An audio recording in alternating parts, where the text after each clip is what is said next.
Most traders don't fail because their strategy is bad. They fail because they break their own rules. You can spend months building a system. You can backtest it. You can journal it. You can even prove that it works over 100 trades. And then one day, you ignore it. You enter early. You move your stop loss. You double your position size. You take a trade that wasn't even part of your plan. And afterwards, you sit there thinking, why did I do that? Today, we're going to answer that question. Because breaking your rules is not random. It's not stupidity. It's not a lack of intelligence. It's psychology. And more specifically, it's self-sabotage. Let's break this down step by step. First, you need to understand something very important. Your brain is not wired to be a profitable trader. Your brain is wired for survival. And survival psychology is completely different from trading psychology. In the wild, uncertainty is dangerous. Losing resources is dangerous. Being wrong can be dangerous. So your brain evolved to avoid pain, seek certainty, and protect ego. But trading is built on uncertainty. Losses are normal, and being wrong is part of the job. So the moment you enter a trade, your brain interprets risk as danger. Even if logically you know it's just a small, calculated loss, emotionally, your brain reacts as if something important is at stake. That's where rule breaking begins. Let's talk about the first psychological trigger, fear of loss. When price moves against you, even slightly, your nervous system activates. Your heart rate increases. Your body becomes alert, and your brain says, fix this. So what do? You move your stop loss further away. You tell yourself the setup is still valid. You tell yourself the market will come back. You justify it. But what you're really doing is avoiding emotional pain. You're not protecting your capital. You're protecting your feelings. And this is where self-sabotage becomes invisible. Because in the moment, it feels logical. It feels smart. It feels like you're adapting. But in reality, you are reacting emotionally. Now let's look at the second trigger, ego. Most traders don't realize how much ego is involved in trading. When you lose, it's not just money. It feels like proof that you're wrong. Proof that you're not good enough. Proof that you don't understand the market. And the ego hates being wrong. So what happens after a losing trade?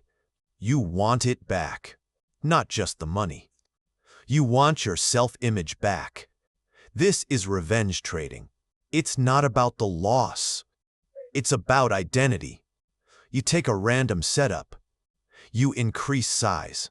You enter impulsively. Because your ego wants to erase the evidence of failure.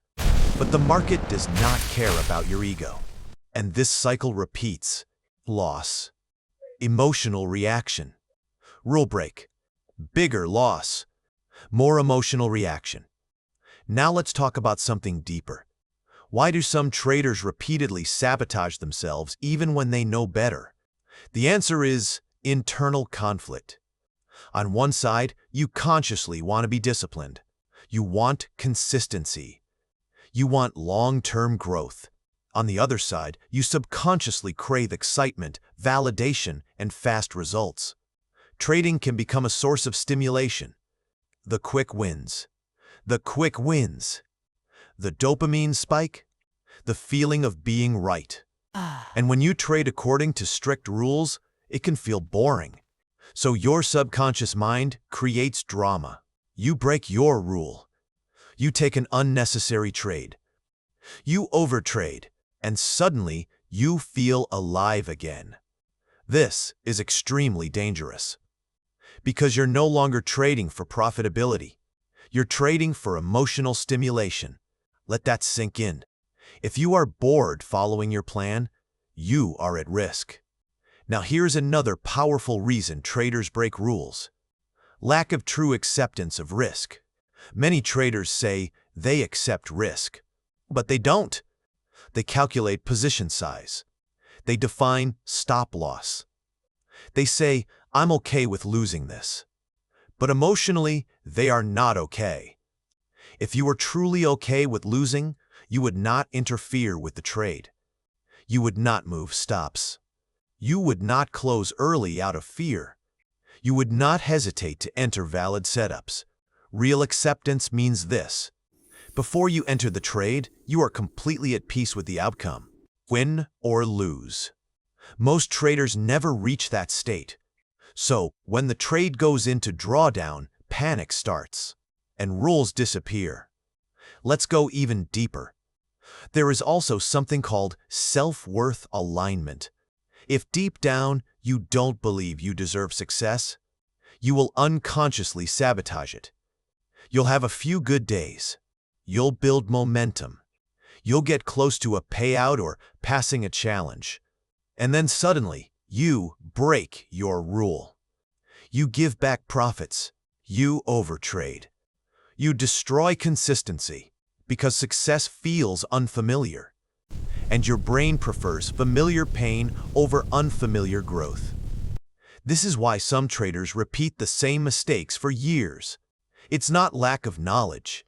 It's unresolved psychological patterns. So how do you fix this? First, awareness. You cannot fix what you don't see. Start journaling not just trades, but emotions.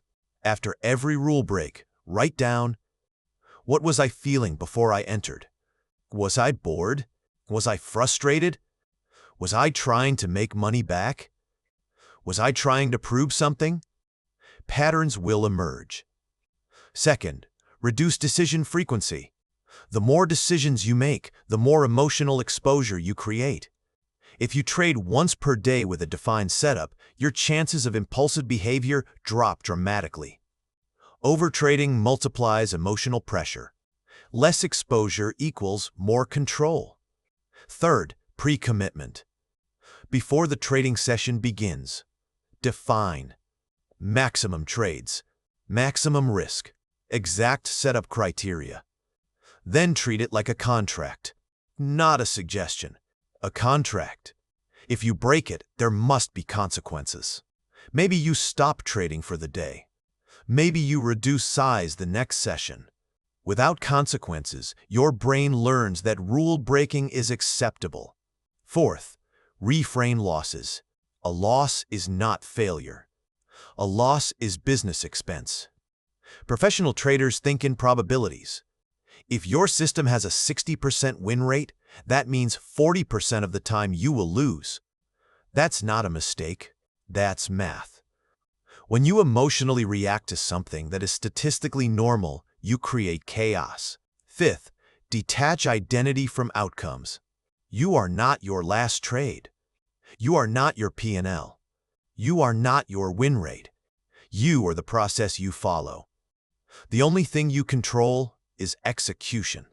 When identity is attached to outcome, emotions spike. When identity is attached to discipline, stability increases. And finally, understand this: discipline is not built in winning streaks. It is built in losing streaks. Anyone can follow rules when they're winning.